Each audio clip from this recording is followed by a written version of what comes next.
অন্তর্বর্তী সরকারের এক বছরে রপ্তানি প্রবাসী আয় মূল্যস্ফীতির মতন সূচকে উন্নতি হয়েছে। বৈদেশিক মুদ্রার রিজার্ভের পতনও ঠেকানো গেছে বলে মনে করেন অর্থনীতিবিদরা।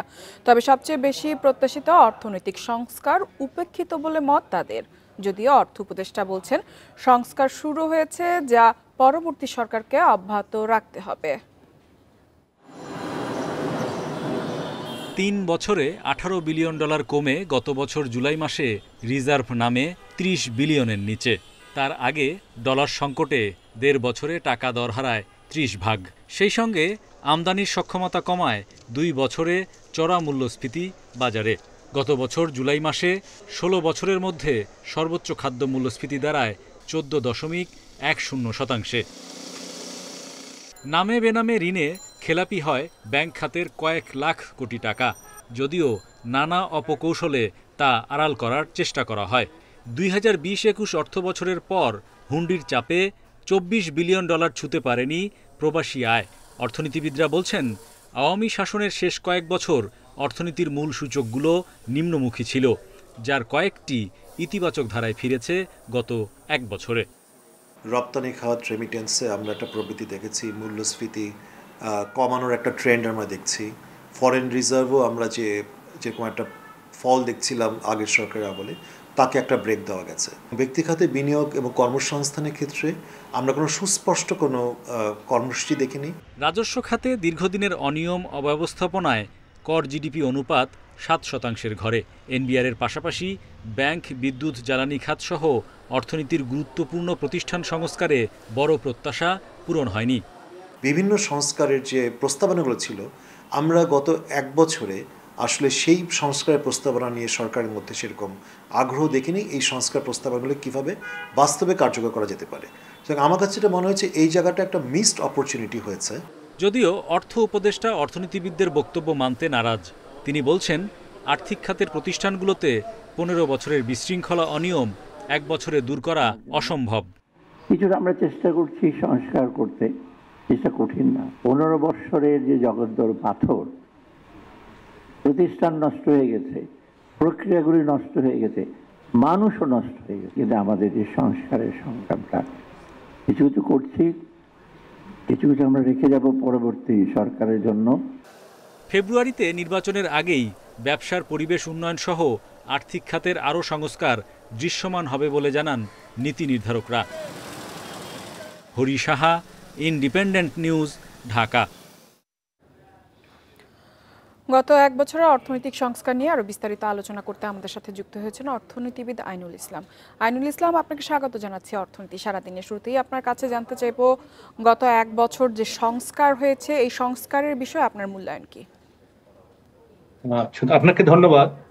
আমার মূল্যায়ন হচ্ছে যে আমরা কিছু কিছু সূচকের ইতিবাচক দিক দেখছি, বিশেষ করে যেটি আপনি বললেন, আপনাদের যে আলোচনা হলো সেখানে বলা হচ্ছে যে আমাদের রিজার্ভ বেড়েছে, রেমিটেন্স বেড়েছে এবং রপ্তানি বেড়েছে। এই দুটো খাত ছাড়া অন্যান্য যে সূচকগুলো আছে, বিশেষ করে মূল্যস্ফীতি কিছুটা ইতিবাচক দিক আছে, কিন্তু আবার গত মাসে কিন্তু মূল্যস্ফীতি 8.55 এবং আরো যে $5,000 যে কিনবে সেখানে কিন্তু একটি সমস্যা আছে। আবার কিন্তু অর্থনীতিতে মুদ্রার সরবরাহ বৃদ্ধি পাবে এবং আবার এই মূল্যস্ফীতি বাড়তে পারে। পাশাপাশি যে আমাদের বিনিয়োগ, দেশীয় বিনিয়োগ এবং বিদেশি বিনিয়োগের যে অবস্থা, তাতে করে কিন্তু আমাদের সবচেয়ে বড় চ্যালেঞ্জ এখন হবে কর্মসংস্থান। সুতরাং এই বিষয়গুলো কিন্তু আমাদের চ্যালেঞ্জ থেকেই গেছে এবং কর জিডিপি রেশিওর যেটা বলা হলো সেখানে 7% এবং এটিতে বাড়ানোর উদ্যোগ নিয়েছে যে আমাদের এনবিআর কে দুটো অংশে ভাগ করা হয়েছে এবং এটি সময় সাপেক্ষ ব্যাপার যে এখান থেকে আমাদের যে কাঙ্ক্ষিত যে প্রত্যাশা সেটি আসতে আর কি। মোটা দাগে কিন্তু আমরা কিছুটা হলেও মানে বলবো যে সুবাতাস আমরা দেখতে পাচ্ছি আর কি। আইনুল ইসলাম, আমরা জানি যে অন্তর্বর্তী সরকার গঠনের পরপর শ্বেতপত্র কমিটি গঠন করা হয়েছে। সেই টাস্কফোর্সের সুপারিশ ছিল অনেকগুলো, সেই সাথে বিগত সরকারের আমলের যে দুর্নীতিগুলো ছিল সেই দুর্নীতি সবকিছু মিলে আপনার মনে হয় যে কতটা শ্বেতপত্র প্রণয়ন কমিটির সুপারিশ কতটা বাস্তবায়ন করা সম্ভব হয়েছে আপনার মনে হয়? না, এখানে আমাদের যে সুপারিশগুলোর কথা শুনেছি তার অধিকাংশই এটি সম্ভব হয়নি, যে নানান কারণে। যেটি বলা হয়েছে আসলে 1 বছরের মধ্যে যতটুকু হয়েছে সেটি ছাড়া এর বেশি প্রত্যাশা করা আমার মনে হয় যে ঠিক হবে না। তারপরেও কিন্তু যা প্রত্যাশা ছিল সেটি কিন্তু অর্জিত হয়নি। অনেকগুলো বিষয়, পুঁজিবাজারের কথা বলি বা ব্যাংকিং খাতের যতটুকু কিছু ব্যাংক আবারও কিন্তু তারা তারল্য সংকটে ভুগছে এই জায়গাগুলোতে, প্লাস এটির বাইরে কিন্তু বীমা এবং নন ব্যাংকিং খাতের ওই জায়গায় কোনো হাত দেওয়া হয়নি। সুতরাং অনেকগুলো বিষয় এখনো আমরা এর কোনো অগ্রগতি দেখছি না। সুতরাং 1 বছরে যতটুকু আমি মনে করি যে শুধুমাত্র রিজার্ভ এবং রেমিটেন্সের এই জায়গাটাই ছাড়া আর অন্য কোনো কিছু সে তেমন আমরা দেখতে পাচ্ছি না। আমরা জানি যে সামনেই কিন্তু নির্বাচনের সম্ভাব্য তারিখ, এখন পর্যন্ত আমরা যতটুকু জানি ফেব্রুয়ারির দিকে হয়তো নির্বাচন হতে পারে। সেই নির্বাচনকালীন আগ পর্যন্ত অর্থনীতির আর কোন কোন বিষয় নিয়ে কাজ করা দরকার আপনি বলে মনে করেন, এবং নির্বাচিত সরকারের জন্য চ্যালেঞ্জ কি কি থাকবে? নির্বাচিত সরকারের চ্যালেঞ্জগুলো, যেটা এখনকার যে চ্যালেঞ্জগুলো আছে সেগুলোই চ্যালেঞ্জ থাকবে। এখন যদি এই সময়ের মধ্যে কিছু কাজ এগিয়ে নেওয়া যায়, বিশেষ করে আর্থিক খাতের যে সংস্কারের যে হাত দিয়েছে সেটি যদি সম্পূর্ণ করা যায় তাহলে নির্বাচিত সরকারের জন্য সুবিধা হবে। প্লাস যদি চলমান যে সংস্কারগুলো এগুলো যদি নির্বাচিত সরকারের জন্য রেখে দেয় তাহলে কিন্তু আমাদের বিশেষ করে বিনিয়োগ এটি বাড়বে এবং অন্যান্য অর্থনীতির যে দিকগুলো আছে সেগুলো আমরা মনে করি যে ইতিবাচক ধারায় চলে আসবে। আইনুল ইসলাম, আপনি বিদেশে বিনিয়োগের কথা বলছিলেন। আমরাও জানি যে বিদেশি বিনিয়োগ এই বছরও অনেকটা কমেছে, তারপরেও কিন্তু বিডা বিনিয়োগ উন্নয়ন কর্তৃপক্ষ তারা চেষ্টা করছে বিনিয়োগ আকর্ষণের জন্য। এক্ষেত্রে আপনার প্রধান বাধা কোন বিষয়গুলোকে মনে হয়? না, অন্যতম বাধা যেটা আপনি বললেন এবং আমাদের অর্থনীতিতে যেটা বলা হয় যে বিনিয়োগের জন্য অন্যতম হচ্ছে রাজনৈতিক স্থিতিশীলতা। সেই রাজনৈতিক স্থিতিশীলতা এবং আইন শৃঙ্খলা এই জায়গায় কিন্তু আমরা তেমন অগ্রগতি দেখছি না এবং দিন দিন কিন্তু এটা ডিটেরিয়েশন হচ্ছে। আইনুল ইসলাম, আমাদের সাথে যোগ দেওয়ার জন্য আপনাকে অসংখ্য ধন্যবাদ। চলে যাচ্ছি পরবর্তী সংবাদে। সম্প্রসারণের ধারায় রয়েছে দেশের অর্থনীতি। পারচেজিং ম্যানেজার্স ইন্ডেক্স জুলাই মাসে বেড়ে দাঁড়িয়েছে 61.5 পয়েন্ট, যা আগের মাসের চেয়ে 8.4 পয়েন্ট বেশি ছিল। মেট্রোপলিটন চেম্বার অফ কমার্স এবং বেসরকারি গবেষণা সংস্থা পলিসি এক্সচেঞ্জের প্রতিবেদনে উঠে এসেছে এ তথ্য। প্রতিবেদনে বলা হয়েছে জুলাই মাসে পিএমআইয়ের ঊর্ধ্বগতি মূলত শিল্প ও সেবা খাতের দ্রুত সম্প্রসারণ, কৃষি খাতের ধীরগতির সম্প্রসারণ এবং নির্মাণ খাতের পুনরায় সম্প্রসারণ পর্যায়ে ফিরে আসার কারণে হয়েছে। শিল্প উৎপাদন খাত নিয়ে প্রতিবেদনে বলা হয় খাতটিতে টানা 11 মাস ধরে সম্প্রসারণ চলছে। জুলাইয়ে সেই গতি আরও বেড়েছে। উৎপাদন, কাঁচামাল সংগ্রহ, মজুদ, আমদানি, কাঁচামালের মূল্য ও সরবরাহ সব ক্ষেত্রেই এ খাতে উন্নতি হয়েছে। তবে রপ্তানি আদেশ ও কর্মসংস্থান সূচক সংকোচন পর্যায়ে ছিল।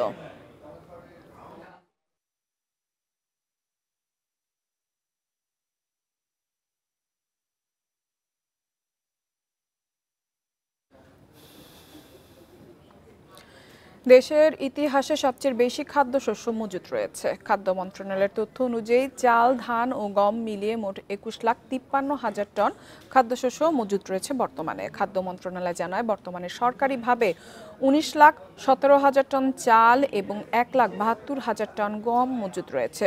2025 সালের ডিসেম্বর পর্যন্ত আরও 5 লাখ টন চাল ও 4 লাখ টন গম আমদানির লক্ষ্যমাত্রা নির্ধারণ করা হয়েছে।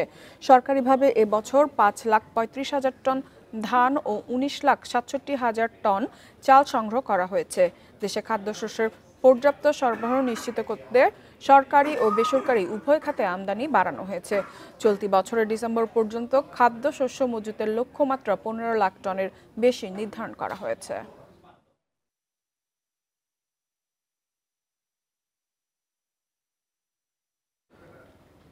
জাতীয় রাজস্ব বোর্ড এনবিআর এর কর্মকর্তা কর্মচারীদের আন্দোলনে ব্যবসায়ীদের অর্থনৈতিক ক্ষয়ক্ষতি জানতে চেয়েছে সরকার। বুধবার অর্থ মন্ত্রণালয় থেকে এ নিয়ে ব্যবসায়ীদের শীর্ষ সংগঠন এফবিসিসিআইকে চিঠি দেওয়া হয়েছে। চিঠিতে বলা হয়েছে এনবিআর বিলুপ্ত করে রাজস্ব নীতি, রাজস্ব ব্যবস্থাপনা এই দুটি বিভাগ করার অধ্যাদেশ বাতিলের জন্য গত মে-জুন মাসে প্রতিষ্ঠানটির কর্মকর্তা কর্মচারীরা কর্মবিরতি ও শাটডাউন কর্মসূচি পালন করেছেন। এর ফলে শিল্প, বিনিয়োগ, ব্যবসা বাণিজ্য, বন্দর, আমদানি রপ্তানি, উৎপাদন, সেবা খাতের কার্যক্রম বিঘ্নিত হয়। বিশেষ করে আমদানিকারকদের শিল্পের কাঁচামাল ও উপকরণ এবং তৈরি পণ্য বন্দর থেকে খালাস করতে পারেনি। রপ্তানিকারকরা সময় মতো রপ্তানি করতে পারেননি, এতে সরকারের রাজস্ব ক্ষতি হয়েছে। এফবিসিসিআইর কাছে পাঠানো চিঠিতে 21 আগস্টের মধ্যে ক্ষয়ক্ষতির তথ্য দিতে বলা হয়েছে।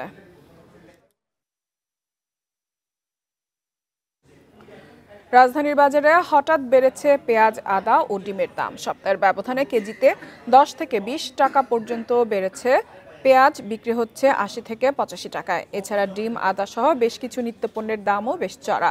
তবে স্থিতিশীল আছে ব্রয়লার মুরগি, বিক্রি হচ্ছে 170 থেকে 180 টাকা কেজি দরে। এক সপ্তাহ আগেও পেঁয়াজ পাওয়া যেত 55 থেকে 60 টাকা দরে, আদা রসুন মিলত 150 টাকার মধ্যে। খুচরা বাজারে 15 থেকে 20 টাকা বেড়ে পেঁয়াজের কেজি এখন 80 থেকে 85 টাকা, আর আদার দাম বেড়েছে কেজিতে 50 টাকার মতো, বিক্রি হচ্ছে প্রতি কেজি 220 থেকে 260 টাকায়। রসুন বিক্রি হচ্ছে 220 টাকা কেজি দরে। পেঁয়াজ তো ছিল ধরেন কিছুদিন আগে 60 টাকা, আজকে কিনতেছে 80 টাকা। এটার ব্যাখ্যা কে দিবে? আগে আমরা 60 টাকা কেজি কিনতাম, 55, 56 পাবনা দেশিটা, আর এখন কিনে আনতে 75, 75 টাকা কিনা 75 পাইকারি দাম। গত সপ্তাহ থেকেই চড়া সবজির বাজারও। বেশিরভাগ সবজি বিক্রি হচ্ছে 80 টাকার আশপাশে। করলা, কাঁকরোল, বরবটি, ঢেঁড়স বিক্রি হচ্ছে 80 থেকে 120 টাকা কেজিতে। বেগুন বিক্রি হচ্ছে 100 থেকে 120 টাকায়। আমরা গরিবের লাগি ভাই, আমরা এটাই বেশি। 200 টাকা কেজি কাঁচামরিচ, বেগুনের দাম বেশি 150 টাকা কেজি, আর টমেটো 160 টাকা কেজি। বাড়তি দামে বিক্রি হচ্ছে টমেটো, কাঁচামরিচও। টমেটোর কেজি 140 থেকে 150 টাকা। কাঁচামরিচ বিক্রি হচ্ছে 200 থেকে 260 টাকায়। গত সপ্তাহ থেকে এই সপ্তাহ প্রত্যেকটা 10-15 টাকা 20 টাকা করে বেশি। টমেটোর কেজি গত সপ্তাহ ছিল 140, আজকে 160। এদিকে মুরগির ডিমেরও দাম বেড়েছে ডজনে 5 থেকে 10 টাকা। প্রতি ডজন ডিম বিক্রি হচ্ছে 135 থেকে 140 টাকায়।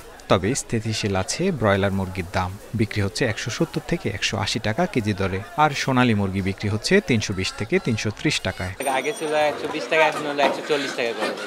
আজকের দিন হলো আগে 210 টাকা ছিল, 200 টাকা, এখন 220 টাকা হয়ে গেছে। সোনালীটা আজকে 330 করে। শুক্রবারের বাজার তো একটু চড়া, সাধারণত অন্য সময় 310 করে নি। গ্যাসের 70 থেকে সোনালী আপনার 20-30 টাকা বাড়ছে, ব্রয়লার আপনার 10-15 টাকা বাড়ছে।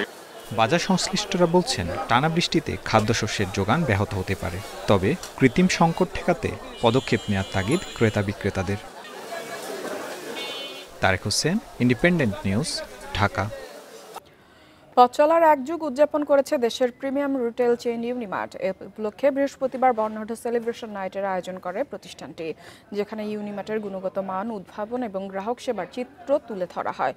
অনুষ্ঠানে প্রধান অতিথি ছিলেন ইউনাইটেড গ্রুপের প্রধান উপদেষ্টা হাসান মাহমুদ রাজা। বিশেষ অতিথি ছিলেন ইউনাইটেড গ্রুপের উপদেষ্টা KM-A শামীম, চেয়ারম্যান ও ব্যবস্থাপনা পরিচালক মঈনুদ্দিন হাসান রশিদ, পরিচালক শরফুদ্দিন আক্তার রশিদ, এছাড়া প্রতিষ্ঠানটির প্রধান নির্বাহী গাজী মাহফুজুর রহমান সহ ঊর্ধ্বতন কর্মকর্তারা। এ সময় প্রধান নির্বাহী গাজী মাহফুজুর রহমান জানান, ইউনিমার্ট শুধু সফল 12 বছরই উদযাপন করছে না, বরং আস্থা, অংশীদারিত্ব উদযাপন করছে।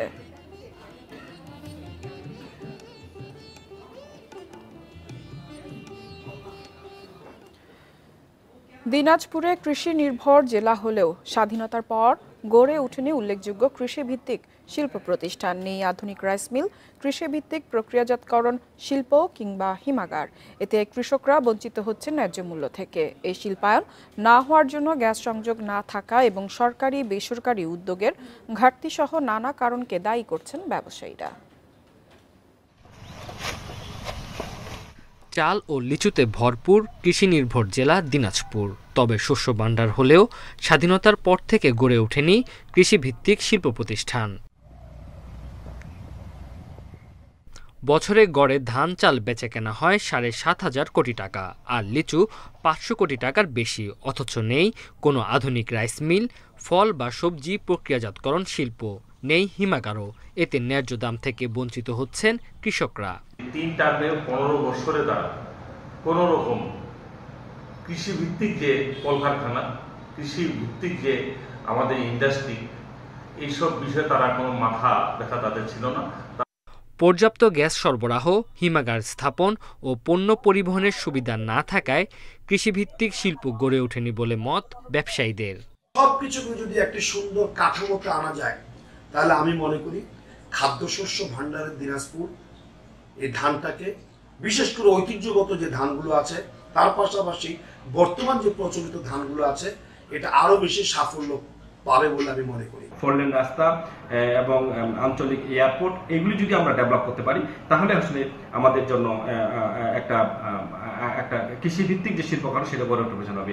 কৃষিকে এগিয়ে নিতে সরকারি বেসরকারি সমন্বিত উদ্যোগ ও আধুনিক যন্ত্রপাতি ব্যবহারে জোর দেওয়ার তাগিদ কৃষি বিভাগের। এতে কৃষিভিত্তিক শিল্প প্রতিষ্ঠান গড়ে ওঠার পাশাপাশি নিশ্চিত হবে ফসলের ন্যায্য মূল্য। অনেক ধরনের যে খাবার তৈরি হয় আমটাকে প্রসেসের মাধ্যমে, তারপরে আলুটাও হতে পারে চিপস জাতীয় কারখানা, এই সমস্ত শিল্প ভিত্তিক কারখানা যদি এখানে কৃষি শিল্প ভিত্তিক কারখানা গড়ে উঠলে এলাকার কৃষি সমৃদ্ধ হবে এবং কৃষক আর্থিকভাবে লাভবান হবে। দিনাজপুর জেলায় আবাদি জমির পরিমাণ 2,78,417 হেক্টর। বছরে এই এলাকায় খাদ্যশস্য উৎপাদন হয় 16,82,632 মেট্রিক টন। Independent News. আর এই ছিল অর্থনীতি সাধনের আজকের আয়োজনে। আমন্ত্রণ আমাদের পরবর্তী সংবাদে।